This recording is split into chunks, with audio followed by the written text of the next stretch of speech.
La première chose qui a changé dans mon équipe et chez moi aussi, chez la société Freeze en général, c'est l'agilité.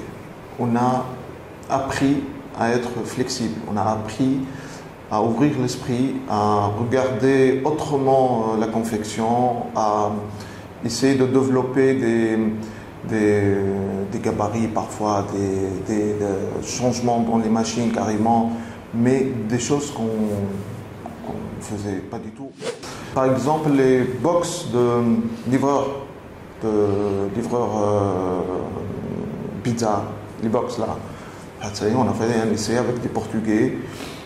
À la fin, on n'a pas eu l'accord parce que le prix ne marchait pas. C'est un exemple de truc. Là, on est sur l'étude d'un foulard, un petit foulard jetable qui se met dans l'eau et ça rafraîchit les travailleurs qui sont à l'extérieur parce qu'il fait très chaud. C'est des trucs, non, c'est très bizarre. On a fait des batchs pour des chiens qui aident les aveugles. Certainement, vu l'expérience que j'ai aujourd'hui avec la société Freeze, j'encourage tout le monde à aller vers le textile technique parce que c'est immense, il y a plein d'idées, il n'y a pas de limite, il y a plein de marchés, il y en a. Gardez le fast fashion, mais donner plus de valeur ajoutée à notre produit. Ne pas rester un simple confectionneur qui coupe. Là, à un certain moment, la cassure, elle va venir. Il n'y a pas le choix. Il y aura un problème à un certain jour. Donc il faut anticiper, il faut réfléchir, il faut essayer. On ne peut plus rester que dépendant de l'Europe. Il faut aller chercher beaucoup plus de marchés à l'international. Et pour cela, il faut qu'on change nous-mêmes. On doit être agile, flexible. Rien n'est impossible. On peut tout faire. On peut tout coudre. Il n'y a pas que les vêtements. À notre jeunesse aujourd'hui, venez dans le textile. C'est un domaine porteur qui forme, qui a de l'avenir et qui a besoin vraiment de cette créativité, qui a besoin de cette nouvelle génération différente des idées reçues qu'on a eues toujours pour le domaine textile en Tunisie.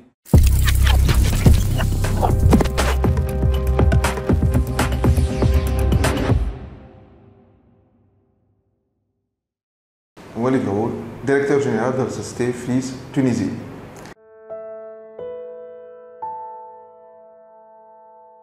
Alors, la société Freeze Tunisie est une société allemande basée en Tunisie depuis 1990. Historiquement, la société Freeze, c'est la confection prêt-à-porter femme Chanitra. À 100% de nos clients sont des clients français. Une vingtaine de clients, moyenne et haut de gamme. La société Freeze, elle offre à ses clients de la coupe, la confection, le contrôle, la qualité, l'emballage, la logistique aussi, et aussi la création, le développement, le modélisme, pour accompagner tout ça. Mais ça restait pendant des années un modèle de confection basique à la tunisienne, comme presque toutes les sociétés de confection en Tunisie qui ont élaboré leur atelier en Tunisie depuis les années 70 jusqu'à les années 90-2000, jusqu'à aujourd'hui d'ailleurs. Donc à certains moments, comme toutes les sociétés aussi, on est passé par des périodes assez difficiles, assez mouvementées, on va dire. Le Covid, d'ailleurs, il y avait beaucoup de problèmes, des clients qui partaient sans raison. Après, j'ai eu le Covid, on avait une grosse baisse de volume et aussi il y avait aussi quelques périodes qui appartenaient à Freeze spécifiquement. Par exemple, on a eu les Faydanet en 2018, Faydanet, on a presque tout perdu à un certain moment. À l'atelier, il y avait 1,5 mètre d'eau de la flotte, donc, mais Dans tout ça, on s'adapte, beaucoup d'agilité, beaucoup de réflexion pour trouver des solutions ou de nouvelles perspectives pour coudre tout ce qu'il y a à coudre, mais pas les vêtements. Et c'est là où le changement a commencé petit à petit à partir de l'année 2017.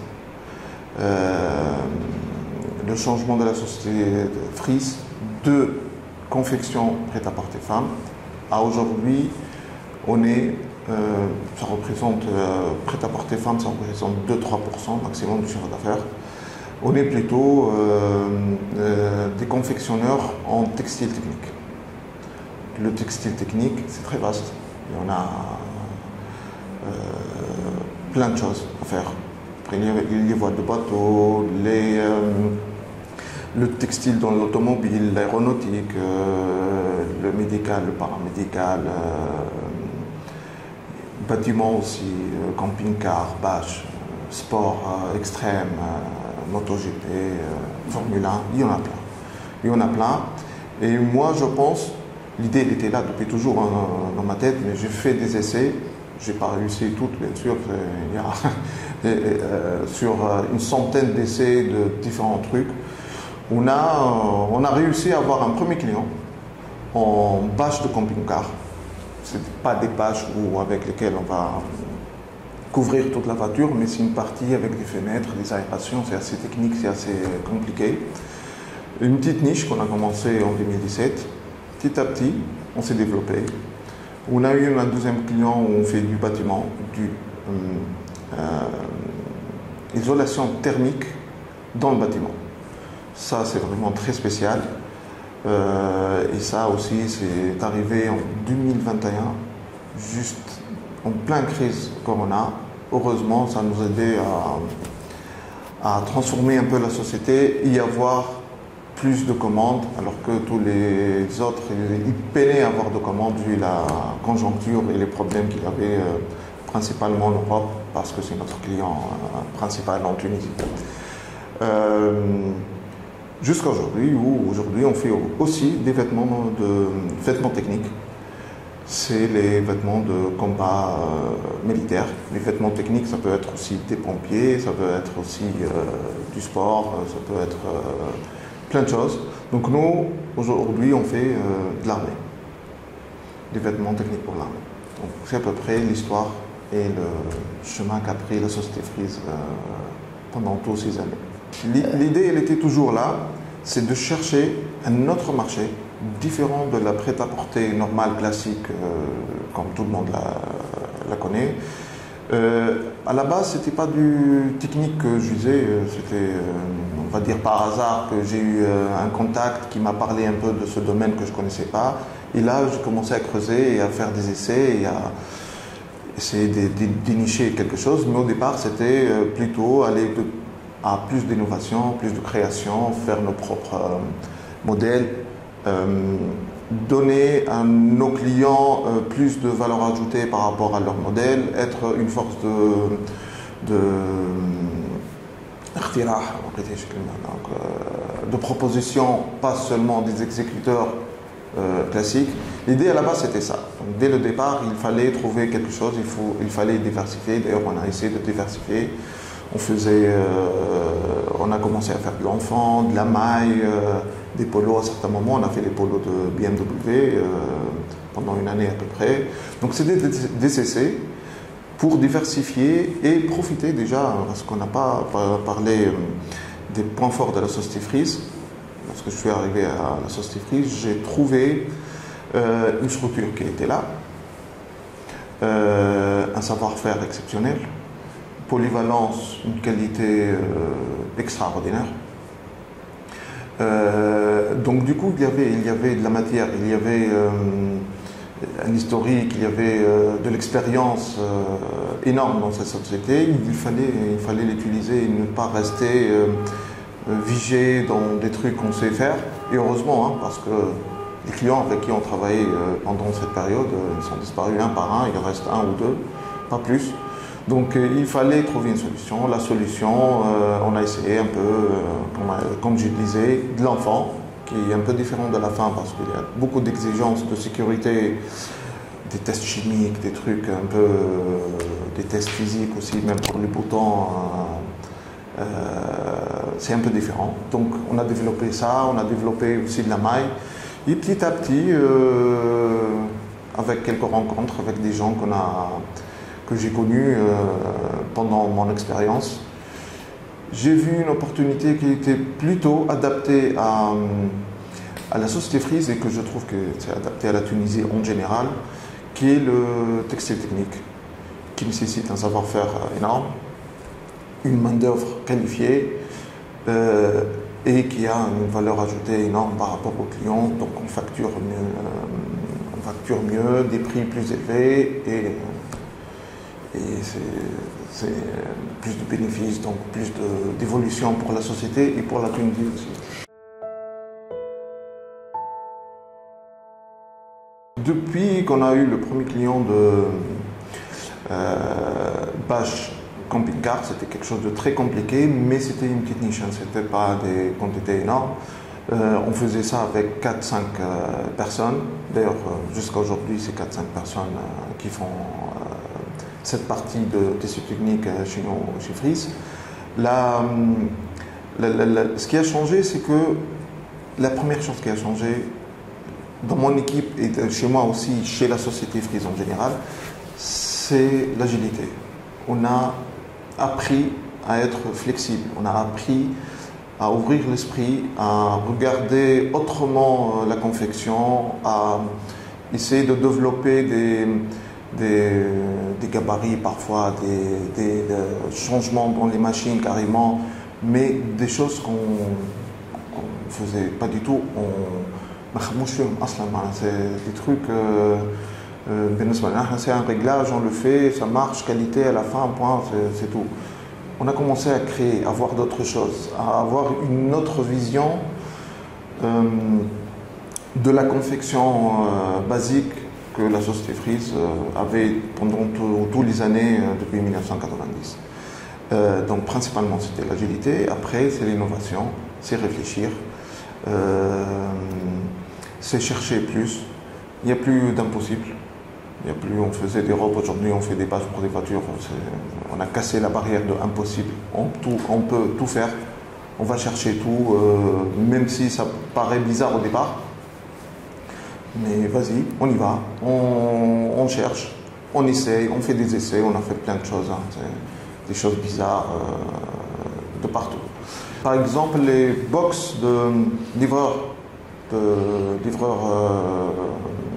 pizza, les box là. On a fait un essai avec des Portugais. À la fin, on n'a pas eu l'accord parce que le prix ne marchait pas. C'est un exemple de truc.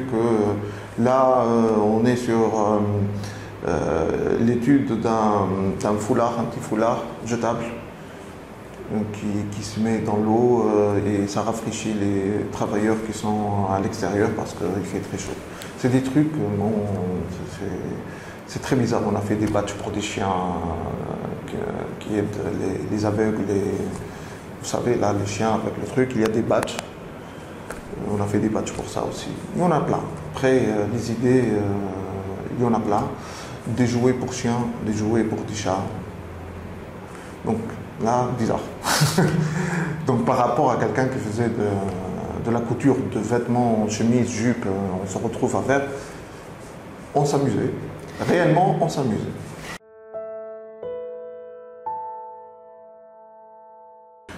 Certainement, vu l'expérience que j'ai aujourd'hui avec la société Freeze, j'encourage tout le monde à aller vers le textile technique parce que c'est immense, il y a plein d'idées, il n'y a pas de limite, il y a plein de marchés, il y en a, on en trouve,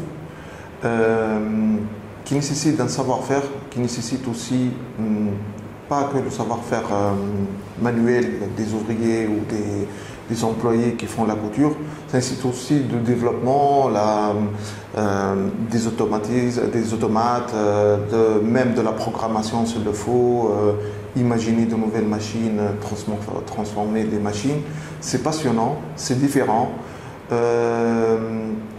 Il y a de la marge dedans, parce que c'est de la valeur ajoutée euh, par rapport aux technicités, comment faire les choses. Je pense que c'est très adapté à la Tunisie, mieux que là, prêt-à-porter, fast fashion, là, ça marche plus chez nous, hein. Ça peut plus marcher chez nous, on coûte trop cher pour ça.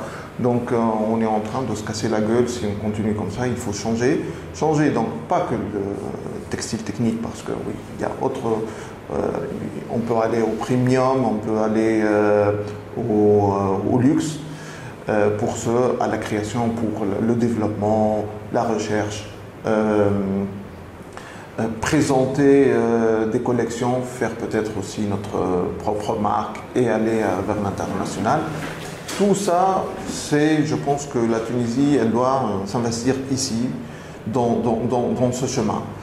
Pour moi, le plus adapté, c'est le textile technique. Parce que aujourd'hui il y a un besoin énorme avec tous les exigences les radiniji aujourd'hui qui m'a l'empreinte carbone, qui m'a la circularité, l'économie verte et tout ça, donc ils cherchent la proximité, donc on reste toujours très compétitif par rapport à notre positionnement géographique. Toujours par rapport à l'Europe, on en parlera après pour l'international. Et on reste très cher par rapport au fast fashion ou on va dire la confection conventionnelle qu'on avait depuis des années. Donc l'entre-deux, je pense que c'était textile technique. Et on le voit aujourd'hui, il y a des clients qui arrivent tous les jours, des investisseurs carrément, principalement en automobile, textile pour l'automobile, aussi à l'aéronautique. Donc, pour ceux qui n'ont pas un client direct, il faut chercher, il faut tenter, il faut aller voir dans des foires. Il y a plein d'idées. Regardez autour de vous, il y a toujours quelque chose à coudre, mais pas des vêtements. Ce qui est bien dans le textile technique, c'est que la cassure n'est pas franche. Il n'y aura pas une cassure. On peut aller petit à petit, chacun ou ensemble. On peut garder le fast fashion et faire une partie à côté et commencer petit à petit, ce qu'on a fait chez Freeze d'ailleurs. On peut le faire petit à petit parce que globalement, le savoir-faire est le même. C'est des réglages de machines qui changent, c'est quelques fournitures qui changent. Mais globalement, le savoir-faire, la physionomie du processus de production, il est le même. Donc on peut aller en parallèle et petit à petit balancer du fast fashion au textile technique. Mais aussi, on peut aussi garder le fast fashion, mais donner plus de valeur ajoutée à notre produit. Ne pas rester un simple confectionneur qui coupe. Là, à un certain moment, la cassure, elle va venir. Il n'y a pas le choix. Il y aura un problème à un certain jour. Donc il faut anticiper, il faut réfléchir, il faut essayer garder la fast fashion parce que ça va garder la société en vie pendant la période de changement. Donc à l'échelle tunisienne, en général, comment faire pour élargir cette expérience? Je ne sais pas comment exactement faire, mais je pense que la fédération a un rôle très important pour communiquer, pour accompagner, pour former s'il le faut et inciter les gens à faire le pas. Aussi, la fédération elle est contactée tous les jours par des investisseurs ou des clients qui cherchent de l'investissement en Tunisie. C'est la fédération qui va peut-être dispatcher, orienter et accompagner les sociétés en Tunisie pour aller vers une transition en premium luxe ou en textile technique. Alors, stratégie de sourcing en Tunisie, ce n'est pas que le textile technique. Ça, c'est un problème général de la confection ou du domaine textile en Tunisie. Aujourd'hui, on a un problème. On n'est pas intégré, donc on n'est pas intégré, mais j'intègre après, on n'est pas intégré, donc on n'a pas la fibre, on ne fait pas du fil, on ne fait pas de tissage. On fait, mais bon, c'est pas assez, c'est des petites niches ici et là. D'ailleurs, les sociétés de tissage sont en difficulté aujourd'hui. Ça, c'est un gros problème qui était dès le départ. Dès la loi 72, dès le départ, le système a été mis pour main-d'œuvre pas chère pour faire du travail pour les Européens. Les Européens aussi, ils ne voulaient pas à certains moments lâcher leur savoir-faire parce qu'ils veulent garder l'âme de leur marque, l'âme de leur société. Donc, ils ont essayé de retenir l'information et le savoir-faire chez eux le maximum que possible. De l'autre côté, on manquait énormément d'initiatives en Tunisie pour régler ce problème et aller de l'avant et essayer d'être intégré le plus que possible aujourd'hui en Tunisie.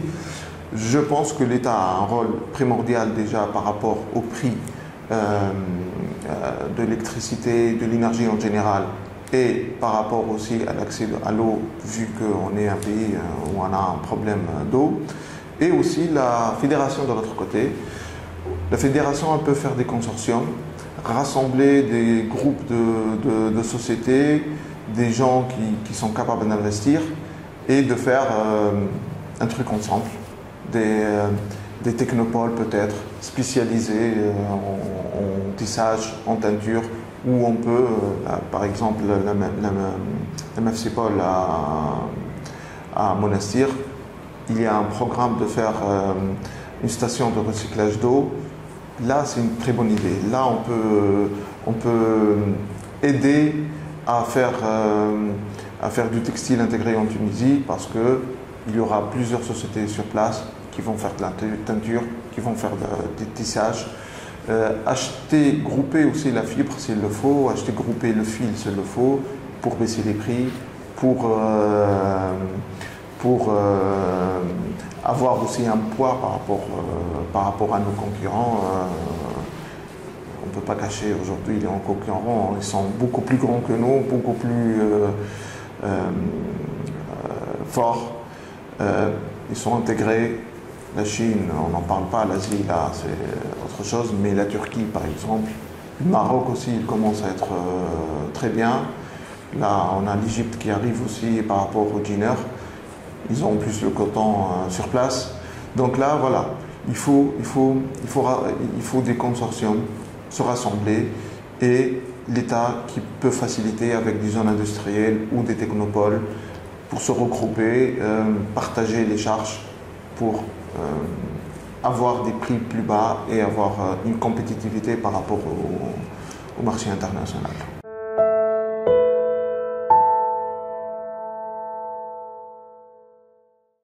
Déjà, je pense que la Tunisie elle reste compétitive malgré tout ce qu'on peut dire. On est compétitif par rapport. Donc on a les points forts. Nos points forts, c'est la proximité par rapport à l'Europe, le savoir-faire. Le savoir-faire technique et aussi en leadership, en ingénieur, en technologie, en développement, innovation. On reste un pays stable économiquement, stable politiquement, une monnaie stable aussi. Donc, et en plus, on a le soleil. C'est par rapport à l'énergie, parce que là, en termes de photovoltaïque, il y a de quoi faire. Et là, j'encourage tous mes confrères à aller dans ce sens. C'est hyper rentable. C'est vert. Ça va nous aider pour l'empreinte carbone qui va venir d'ici 2030. Donc, il faut le faire. Déjà, c'est la première opportunité. On sera encore plus compétitif par rapport à nos concurrents. Généralement, moi, mais parce que je suis dedans, le textile technique, c'est le futur. Ben, certainement c'est le futur, parce qu'après il y a le développement, il n'y a pas que technique, vêtements d'armée, après il y a les vêtements intelligents, l'intelligence artificielle qui va être dedans, il y a plein de choses à faire dedans. Je pense que c'est le domaine le plus adapté à nos compétences, à nos ingénieurs, à nos jeunes, à notre avenir, la proximité, le soleil, on a tout en fait. Après, on a aussi des problèmes.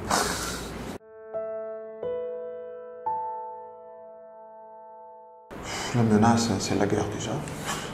Les guerres en général, c'est une menace. Mais pour tout le monde, pas seulement pour la Tunisie. Les menaces pour la Tunisie aussi, c'est la concurrence qui est en train de devenir de plus en plus rude. Là, pour les juniors aujourd'hui, mes confrères juniors, c'est pas facile du tout.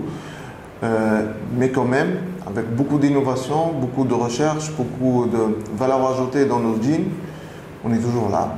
Et je pense qu'on va rester là. La menace, généralement, pour nous, c'est l'effondrement peut-être de l'État, de l'Union européenne, parce que l'Europe, ça reste 80% ou même plus de notre marché. La menace aussi, c'est la main-d'œuvre qui est en train de devenir de plus en plus rare. Où il faut faire beaucoup de travail pour les attirer, pour les faire venir vers un domaine qui a une image terne par rapport à ces gens-là. Je ne sais pas pourquoi, bon je sais parce qu'il y a tout un historique, alors qu'on est parmi les domaines qui payent le mieux, qui forment, qui à la fin, et comme ça, là, les gens, c'est pas, il va venir, il va mettre ça là pendant toute la journée, et après, en retraite, qu'est-ce qu'elle va faire, la fille ou le garçon, qu'est-ce qu'ils vont faire? Alors que chez nous, ils ont un métier qu'ils vont apprendre, ils peuvent faire plein de trucs après. Donc, globalement, ça, c'est les menaces de l'externe et aussi de l'interne. Aujourd'hui, il faut dire aussi qu'en Tunisie, on a des problèmes. Pour les entrepreneurs, c'est pas facile, on va dire. Pour les investisseurs, c'est pas facile, malgré que il faut pas grand-chose pour changer les trucs. C'est une lourdeur de l'administration tunisienne. Normalement, il ne devrait pas être comme ça. Ça devrait être facile, mais malheureusement, c'est lourd. C'est créer une société aujourd'hui en Tunisie, c'est même pas une semaine, 2 semaines. On parle de 1 mois, 2 mois, 3 mois. Brancher des panneaux photovoltaïques déjà installés, ça peut prendre 9 mois parfois. 1 an, 2 ans, tout dépend de la région, tout dépend aussi du volume du truc installé. Ça, c'est pas très encourageant par rapport à un entrepreneur. Mis à part après aussi tout le reste comme défis et difficultés du marché et du recrutement du personnel.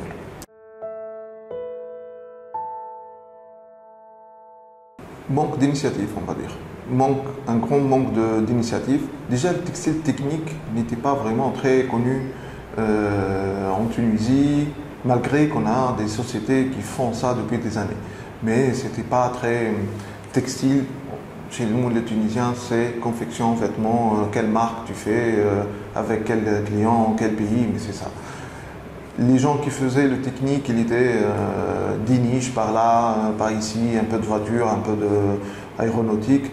Et là, aujourd'hui, ça commence à se développer énormément, et surtout en vêtements techniques.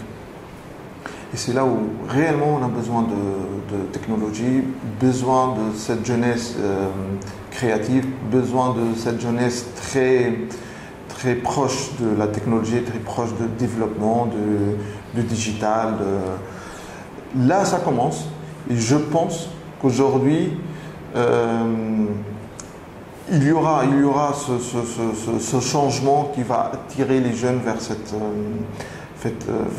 ce domaine qui a été toujours sacré pour une marque ou pour des marques ou pour des vêtements, alors qu'aujourd'hui, il y a plein de choses à faire en médical, en paramédical, il y a plein de choses à faire. Il faut de l'imagination, il faut de la création, on a besoin de cette jeunesse qui existe, qui a déjà commencé à travailler.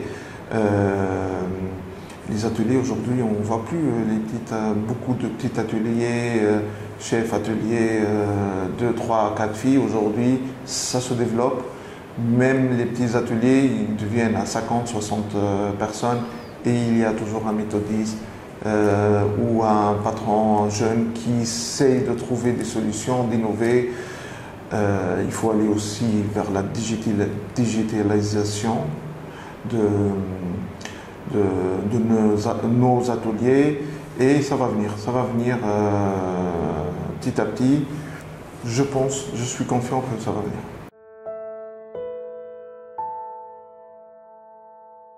Oui, certainement. On va dire c'est un objectif qu'on a mis sur 5 ans peut-être. C'est notre objectif, on va travailler sur ça. C'est faisable parce qu'il y a d'autres personnes qui l'ont fait. Je cite, si Jalel Zayed, par exemple, il fait sa propre marque en termes de textile technique. Il vend lui-même aussi sa propre marque partout dans le monde. Donc c'est faisable. Il faut de l'audace, il faut aller de l'avant, il faut faire la recherche, recruter des ingénieurs, recruter la jeunesse qui a une vision différente du textile traditionnel à l'ancienne. Et c'est faisable et je pense qu'un jour on le fera. Nous, on a déjà commencé, on a une petite niche où on a commencé vraiment à... C'est pas une marque parce que c'est du textile technique qui va par rapport à l'isolation thermique dans les bâtiments, mais ça ressemble. On est en train d'aller vers... on a fait un essai dernièrement au Canada, on est en train de chercher, surtout dans les pays froids, parce que notre produit il est adapté à ça. On verra bien. On va essayer, on va y aller.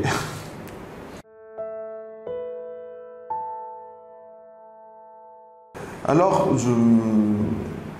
pour la Tunisie ou le textile tunisien en général,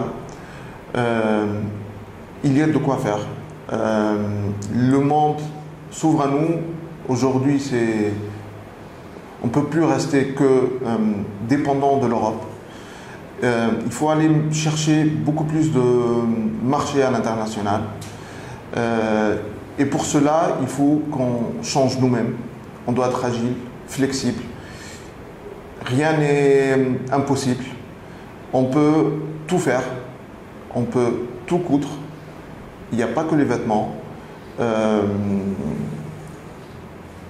À notre jeunesse aujourd'hui, venez dans le textile. C'est un domaine porteur qui forme, qui a de l'avenir et qui a besoin vraiment de cette créativité, qui a besoin de cette nouvelle génération différente des idées reçues qu'on a eues toujours pour le domaine textile en Tunisie. Ensemble, on peut changer, ensemble, on peut faire de grandes choses. Il faut que les sociétés se mettent ensemble pour regrouper les achats, regrouper l'industrie, essayer de s'intégrer le maximum possible. Il n'y a que comme ça qu'on peut dépasser nos concurrents, être mieux que nos concurrents. On l'a été toujours, mais on va le rester toujours.